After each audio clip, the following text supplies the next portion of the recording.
So I'm just surfing the net and I come across this from The Guardian, British newspaper, long established, been around since the 1820s, so it's not the National Enquirer. It's a reasonably respected British paper. Says Gordon Brown, he's the former Prime Minister, conservative supposedly. Gordon Brown calls for global government to tackle the coronavirus. Folks, this is not a conspiracy theory by some wild-eyed Texan in a tinfoil hat. It's a freaking headline. But who cares what I think?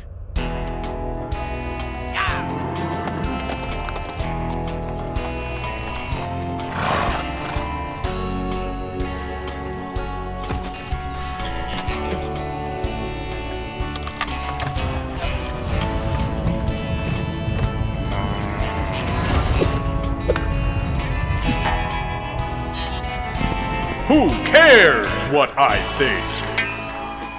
Moonjumper here. It is Thursday, April 2nd, 2020. As I record this, welcome back to Who Cares What I Think, part 2 of my analysis of COVID-19, the panic pandemic.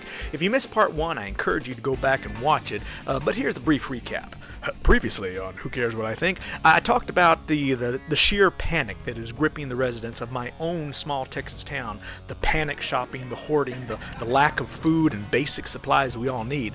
And I mentioned how many of the shortages in my small community was being exacerbated by out-of-town mobs coming in from larger cities like Houston and Austin and leaving small towns like mine with nothing for ourselves.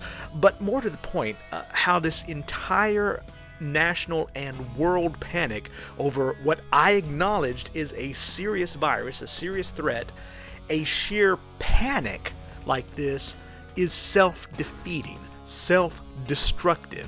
It is a situation in which the cure is literally worse and more deadly than the disease that threatens us. Right here in my own little town, the cops have been called several times now by grocery stores in which people have gotten into physical altercations over toilet paper and other items. How long is it going to be till somebody pulls out a weapon? Or, here's an even more frightening thought. Are we going to start seeing armed home invasions, criminals coming into your home looking for food, toilet paper, what have you, at gunpoint? In fact, here, let me one-up you here. This just in, I was listening to one of our local radio stations just a little bit ago, and one of the news directors doing a kind of an op-ed commentary on the insanity that is going on, and I'm sorry, I did not catch who he was talking about or what insane group he was talking about, so I can't really independently verify it, but assuming he knows what he was talking about, apparently somebody or some group is advocating that we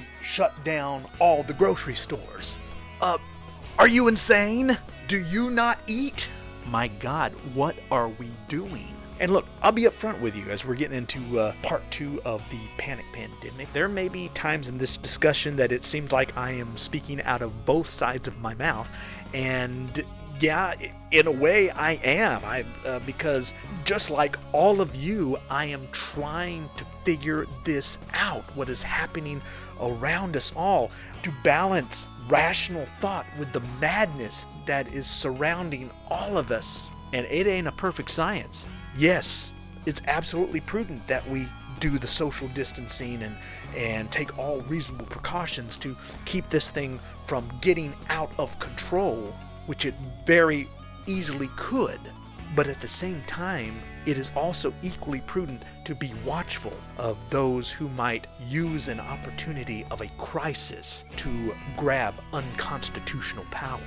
With perhaps the best of intentions, we are creating for ourselves a nightmare scenario that would put Saul Alinsky in Marxist heaven. Rules for Radicals number 9. The threat is usually more terrifying than the thing itself.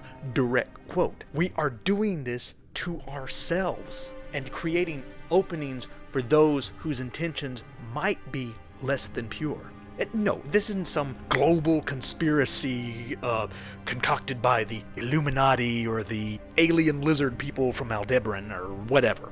Everybody, every country, every world leader is being slapped upside the head with this thing. Nobody is enjoying this, but every crisis, particularly a crisis such as this, will certainly present opportunities for like-minded people with certain agendas to take advantage. All I'm saying is to be mindful of that.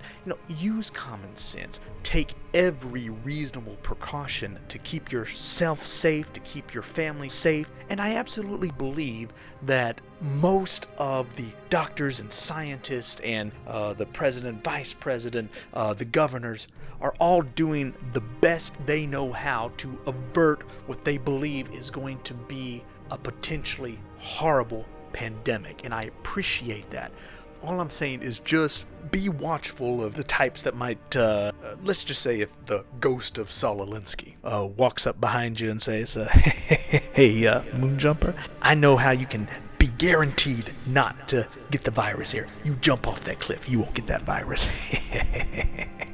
Well, Saul, buddy, I appreciate that advice. And I mean, you are absolutely right. If I jump off that cliff, I will not get the virus, but I don't know. I think I will take my chances and not jump off the cliff if it's all the same to you. Okay, that's kind of the thesis here. So let's get into the meat of this whole thing and see if we can figure this out together. The media and the portions of the political establishment have called COVID-19 the worst pandemic in 100 years. That is the talking point that has been going around. Now, just so there's no misunderstanding, when I say talking point, a talking point is simply a concise, targeted bullet point, if you will, for relaying key information, typically in a political setting. And talking points tend to get passed around and reused to make a point, to be impactful with that point. That does not mean that it is inherently untrue, or in this case, God forbid, could become true. It's like when you hear Nancy Pelosi snark about, oh, those are Republican talking points. Well, yeah, she's right. But from my perspective, those Republican talking points, from my bias, I admit, they tend to ring truer to me than hers do. And they are effective, which is why she's pissed about them. So, worst pandemic in 100 years is an ongoing media talking point. That I pray to God is not true, or rather does not become true, but that remains to be seen. It will probably be a year or more before we know what the final ratio between how many people survived versus how many people actually died. We all get the flu from time to time, but we're not usually worried about it killing us. And yet the flu does kill tens of thousands of Americans every year. But life in the country goes on. Tens of thousands of Americans die in car accidents every year. Yet, outside of New York City, in the wide open spaces of Texas and Middle America, we still have to drive. We have places to be, despite the left's unrealistic pipe dream of removing you from your car to shame you out of an airplane.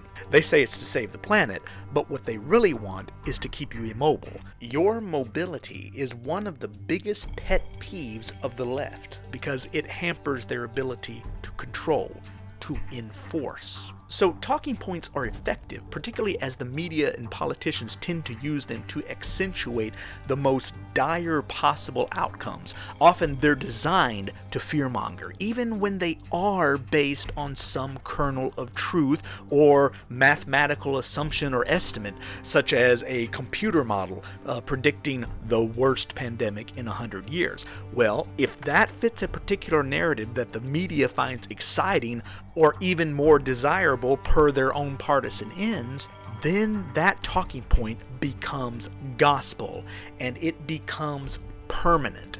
And any updated models that might start to walk back some of the most dire predictions will be ignored and buried. And anyone who questions that original worst case prediction, worst pandemic in 100 years, anyone who points out that Tens of thousands of Americans die from various flus each year. Undisputable facts, according to the CDC, or anyone who even questions the constitutionality of what is happening, is shouted down as some kind of kook conspiracy theorist. However, that said, COVID-19 does have a higher than average rate of infection. It is, according to the Vice President's task force, 3 times as contagious as the average flu, meaning that it can spread and is spreading roughly 3 times as fast. But the question that remains, a question that we have every right to ask, is this particular coronavirus any deadlier than some of the very recent outbreaks we've had, such as 2009 and 2014 flus that rather quietly killed tens of thousands of Americans under Barack Obama without panicking us into a new Great Depression in an election year? Well, unfortunately, at the moment, the short answer appears to be yes, and by a significant margin, which is why in the short term, for a limited period of time, we really don't have any choice but to take heed of what they're telling us.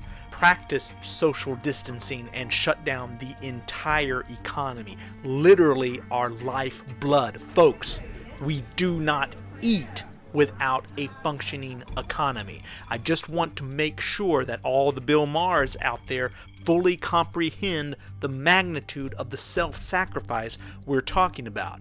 Food does not just magically appear on store shelves. Somebody has to be let out of their house to grow it. Somebody has to be let out of their house to deliver it. And we all need money to buy it. And no, they are not big, rich, evil, greedy capitalists for not providing it to us for free.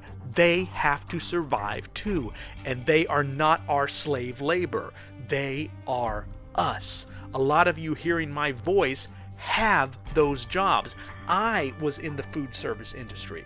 They are suffering with us, working the fields, raising the livestock, driving the trucks, and stocking the shelves for us, with us, and like us. They cannot survive like this indefinitely. Some businesses are already shutting down permanently, and we're just getting started. I was just watching the news this morning, and there were a couple of female anchors talking all wide-eyed, looking like the reality had just hit them. They had just figured this out, that, gee, we're into April now, and oh my gosh, rent and mortgages are due. Yeah. No shit. Well, Bill Maher doesn't have to worry about that. His house is paid for, but I assume he still has to eat. Doesn't matter how much money he has, he can't buy food that doesn't exist. That's why we're willing to do this. But it has to be temporary, and I mean very temporary. You cannot just sit back and let it ride until Joe Biden takes office in 2021. It doesn't work that way, Bill. We are agreeing to do this on a very temporary basis because it appears that we have no choice. It appears that this virus, COVID-19, is considerably deadlier than the average flu after all. Average flu kills tens of thousands of Americans each year, but COVID-19, and let me just ballpark it for you because there's no way for me to throw up any numbers for you. I tried doing that in the last video, graphics with actual numbers and carefully cited sources, but that just proved impossible because the numbers they keep giving us just change literally by the minute. But paraphrasing what's out there, COVID-19 has had some projected death rates that range anywhere from 100,000 dead Americans up to over 2 million dead Americans if left unchecked. Meaning, if we weren't doing the social distancing and closing down businesses. We've seen worst case projections touted and then walked back and then not walked back. Well, it's actually only going to be 20,000 dead. No. I meant 200,000 dead. Please don't shout me down, Don Lemon, or take away my grant money, Nancy Pelosi. Please, I'll behave. So who the hell knows? And there's no way the grimmest doomsayers can lose. It's win-win for them. You have to stay locked in your home, or 500,000 people will die, and you will die, and your grandmother will die, and we're like, oh, well, shit, okay, we're doing it. And then in the end, when it turns out to be only 20,000 deaths like any other average flu, they can claim, see, we saved you. And it's not like we can prove it one way or another. I mean, you can't prove a negative, so we kind of have to go along. We really don't have a choice. Just this morning, Dr. Fauci was talking about, and just as I predicted in my first video, part 1 of the panic pandemic, go back and watch it, Dr. Fauci was talking about how 25% of the people who contracted this virus, and 25% is a huge number, 25% never show any symptoms whatsoever and will never know they had it. Which, there's an upside and a downside to that. Upside, it's not an automatic death sentence, but downside, you're a carrier. You're an unknowing silent killer, walking around and spreading it. For all I know, I feel great, but I could have it right now and could be passing it to my sick elderly parent that I am caring for in my home, which would be tantamount to a death sentence. So despite any underlying suspicions I may have, no matter how happy it makes all the Alinskyeites, Gordon Browns, and Bill Maher's out there, I have absolutely no choice but to social distance. I've been doing it for like 3 weeks to protect not myself, but my loved ones. It's kind of like we're being blackmailed by the circumstances. Apparently, again, the projection, the rates of infection, they literally change by the minute. So I'm just going to ballpark it for you. These are not specific numbers, but generally, if we compare COVID-19 to the average generic flu, the average flu has a death ratio of the people who contract it of less than 1%, a fraction of 1%. Let's not even say half of 1% with most strains. And from that small fraction, no less than 12,000 up to 60,000 Americans will die each and every year out of a population of 300 plus million people in the United States.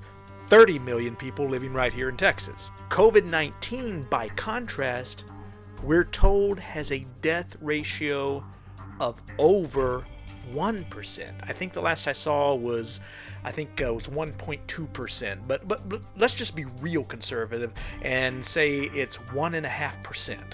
So let's say COVID-19, 1.5% versus an average generic flu at 0.5% or less. Statistically, that's a pretty wide margin. Now, you can say, well, hell, Moonjumper, that still leaves you with a over 98% survival rate, and you're right, that's true. If you get COVID-19, chances are you will make a full recovery, just like my relatives who contracted it and are now doing all right, thank God. But if you run the numbers on a national level, let's say 40% of the population, that's around 130 million, become infected. Talking hypothetically, that hadn't happened. Let's say 40% of that population, 130 million people, become infected. If only 1% of that 130 million die, not even 1.5% or 1.2%, just 1% of 130 million is 1.3 million dead Americans in a worst case scenario. Yeah, 1918 starts to look like small potatoes. Is that what we're really facing? We don't know. And the people who are giving us these dire predictions with the best of intentions, don't get me wrong, they really don't know. And they can't know until everything is tallied months down the road, probably at least a year down the road. And we cannot survive as a nation for months locked in our homes. The left hates me driving my truck, but sorry, screw them. Eventually, I have to go back to work. I have to feed my family. I have to pay my bills. And even the media, who at first was loving this, and some of them still do, even they can't keep Skyping from their living rooms indefinitely. Hollywood, no matter how much they hate Donald Trump, cannot shut down their studios and put movie theaters out of business indefinitely. They are losing billions. Eventually, some studio exec is going to call up the head of his company's news division. I mean, these are all big conglomerates. The CEO of Disney is going to call up the head of ABC News and say, "Dude, buddy, sweetheart, I hate Trump as much as you do, and this new Great Depression is not doing him any favors, but damn, buddy, you're killing me here. The Avengers cannot wait for Joe Biden, and I don't even like him that much. Poor guy doesn't even know why he's standing in an empty auditorium looking confused. Do you think we can wrap this up? In fact, let me help you with a time frame. How about before I fire you? Yeah? Think we can make that happen? Great. Good talk. You and your family stay safe, all right? Bye."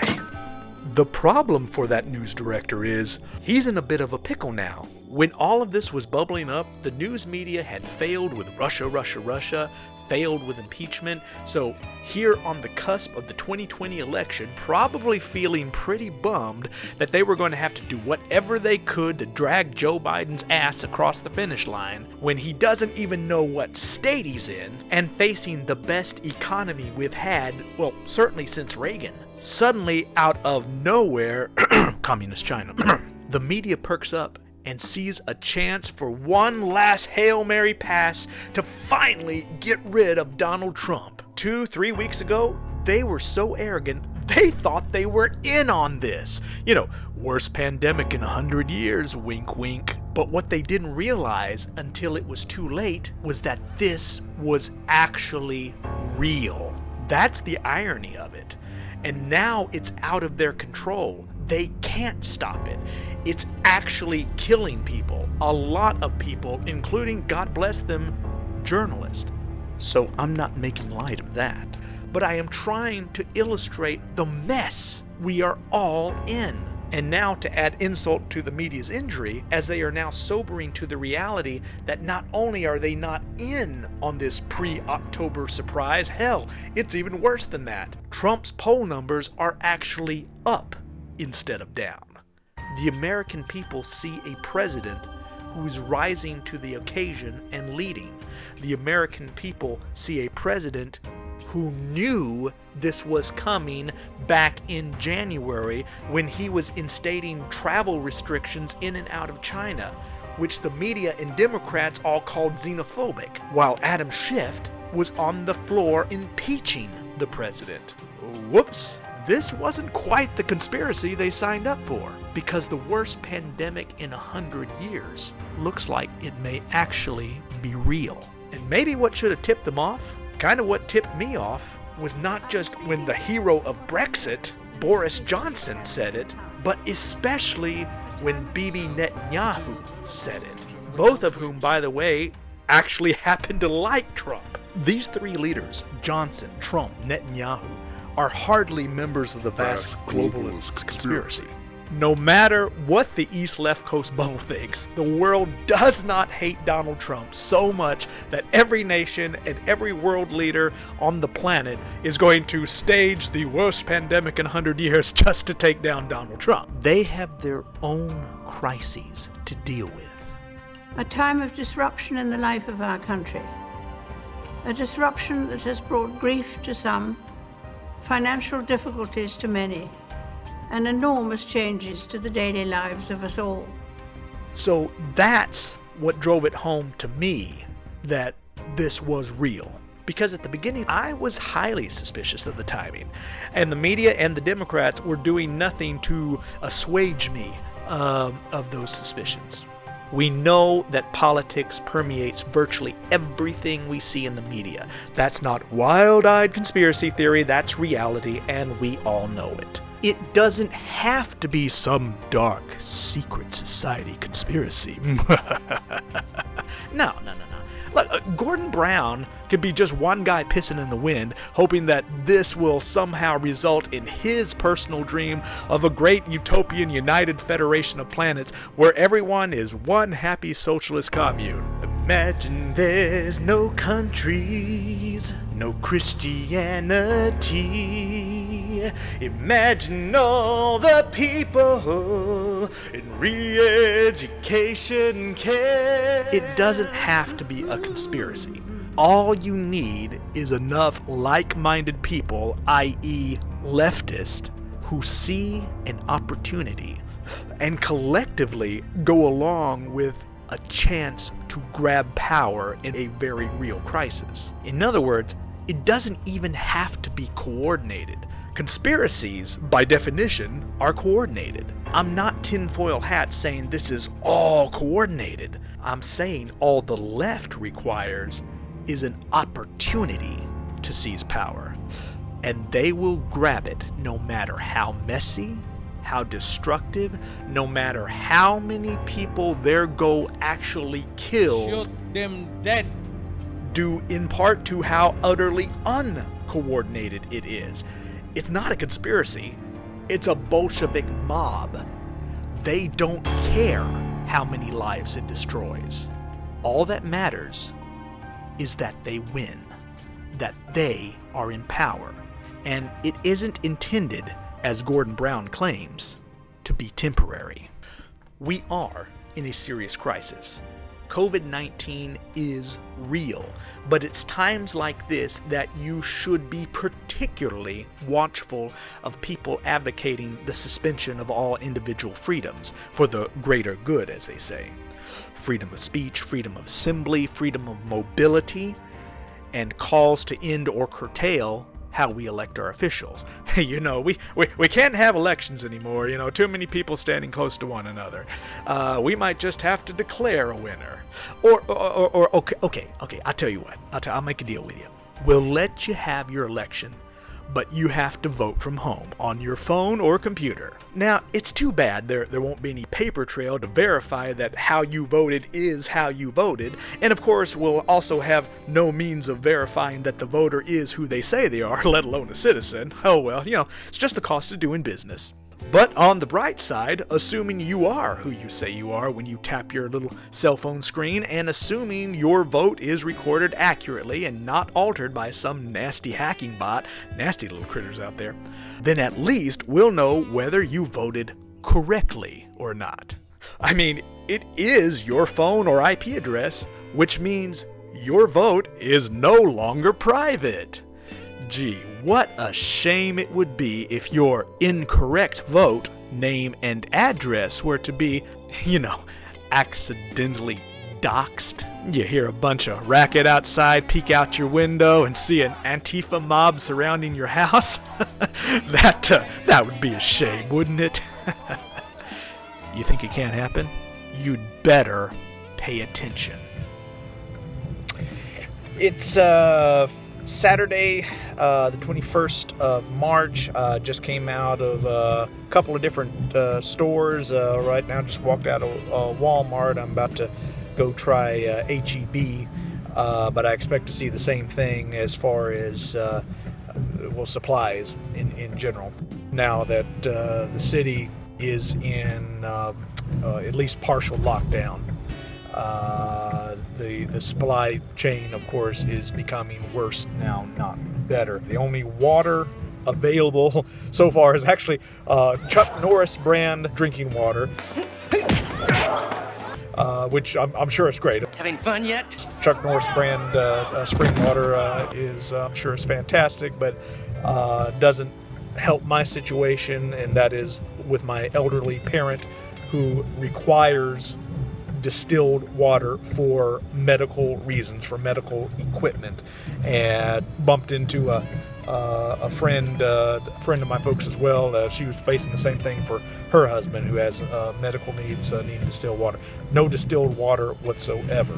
And in fact, I even asked the girl, and she didn't even know what distilled water was. So it may be that they're only trying to order drinking water, not thinking anybody would need distilled water. As I said, most people don't need distilled water. I mean, we can drink it out of the tap. That's, you know, the drinking water is not the issue. It is the distilled water. So just one of those things, you know. But we keep persevering and keep smiling, keep praying, and we keep going. Folks, we are in this together, and viruses don't care about politics. COVID-19 is an equal opportunity bipartisan stalker. So my advice to the media, politicians, officials, if you truly are sincere and you want people to believe your sincerity, you need to do more than just take the politics out of it. You need to explain to people what you mean by the worst pandemic in 100 years, which I still say is a premature way of putting it. But more than that, it makes people suspicious of you because they see the numbers, how many people have it, how many people have died, and compare that to their own recent memories, even millennials who are going to have the same reaction I had. What the hell are you talking about? And they're not going to take you seriously. Boy who called wolf. So assuming you're sincere about this, you need to explain to people that what you are referring to is the rate of infection, how rapidly it is spreading through the population because of how hyper-contagious it is. To put it simply, if you're breathing the same air as someone who has it, for example, on a plane like happened to my relatives, you're practically guaranteed to get it. It is that contagious. That way, people will understand, oh, okay, we really do need to social distance for a few weeks. Vice President Pence, standing with his task force, was literally the first official I've seen do exactly that and put this in plain, simple terms rather than panic-inducing hyperbole. He said that COVID-19 is 3 times as contagious as the average flu virus. Oh, now that is eye-opening. That's what really drove it home to me. Thank you, Mr. Vice President. Finally, now we get it. We're with you. We'll close down the bars and restaurants. We'll cancel some huge financially vital events like the Houston Livestock Show and South by Southwest, which is just devastating to the state and the many thousands of people involved. The countless small businesses and countless employees now without a paycheck, wondering how they're going to pay their rent. We'll do that for a few weeks if COVID-19 is truly that threatening. But no matter what Dana Bash says, we cannot do this indefinitely. And we cannot do this for every flu season every year. This cannot be allowed to become the new precedent, the new normal. We're going to have to go back to work. We're going to have to interact with each other again. And constitutionally, we as free Americans cannot be indefinitely prevented from free assembly, be it a rodeo, a county fair, or a political rally. And if there are those who attempt to use this to permanently immobilize and silence those who might oppose them, that's the point at which your eyebrows should be risen, and you will be perfectly justified to call out what's obvious. Never be afraid to ask a question. Even if the premise of the question is wrong. Okay, there's no stupid questions. You have a right to ask that question without being shouted down or even fired from your job. If not, that's when you better be suspicious. And by the way, it's not just us wild-eyed deplorables out here in smelly Walmart land. Right now, you have people on the left, Democrat voters, who see all this same panic and mayhem that we, the unwashed deplorables, are seeing, except they think that Trump cooked this up with Putin. I wonder where they got that idea in the New York Times. And are scared to death that Trump is going to use this to cancel the election altogether. Yeah, sorry, Dana Bash. Biden won't get a chance to keep us locked down in 2021 under martial law because Trump will already have it done before the election. Now, of course, that's ridiculous. But if you seem to go out of your way to foment panic, media, politicians, then don't be surprised when people start to say, now wait a minute, don't you think it's a little premature to be canceling next year's spring break? Let's everyone get some perspective. Calm the hell down. And today, I am perfectly chill, sipping on my Corona beer. It's not green anymore, it's pastel. We're getting closer to Easter. I just got back from picking up a fantastic meal from one of our local eateries. The city is basically locked down. The movie theater is closed, a local amusement park is vacant, and the dining rooms of every restaurant are empty under city ordinance. However, most remain open, preparing takeout orders with a skeleton crew, which is wonderful considering you can't find food in the stores. They prepared a great lunch. I left the young lady a nice tip. She deserves it. Folks, we're going to get through this. With cool heads, we can pull together. But when you constantly have the TV blaring in your face that it is doomsday, it is alarming to walk into an enormous supermarket and see nothing on the shelves. So I got to remember this myself. We all do. In a crisis, and this is a crisis, make no mistake, panic is deadlier than any threat, be it a fire, like I mentioned in part 1, or a virus. When you panic, you cannot think. You cannot reason. And you're right to keep a critical eye on anyone, i.e. the media, who seem to want you to panic. And if you perceive that to be the case, I think you're well within your rights to question why. But who cares what I think? From deep in the heart of Texas, I am Moonjumper. May God bless you and always. See you next time.